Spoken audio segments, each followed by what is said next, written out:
This is information I think we all can benefit from. Most people think that the New Testament was written 300, 400, 500 years after Jesus' death and resurrection.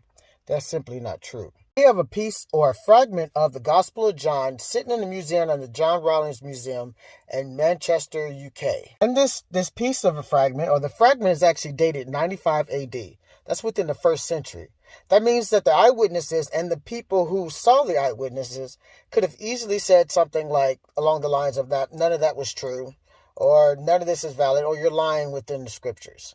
But nobody did. On top of that, no other ancient text can compare to the sheer volume of the New Testament manuscripts, as far as archaeological manuscripts. There are over 5,200 Greek manuscripts translated in the New Testament. Most historical sources have about 20, like the Iliad, like Alexander the Great, Aristotle, Plato, about 20 to 40 sources. Most of those sources are not written till about 700 to 1400 years after the composition of work. The New Testament was written within 20 to 90 years after the fact, or parts of it anyway. So what does that mean? What that means is that the New Testament has a lot of historical validity.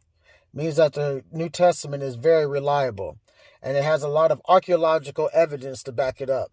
Not only that, it has a lot of manuscript evidence to back it up. And the eyewitnesses are valid and can be trusted. Now, I don't know how much evidence you need to believe that Jesus is God, but I think I've reached mine.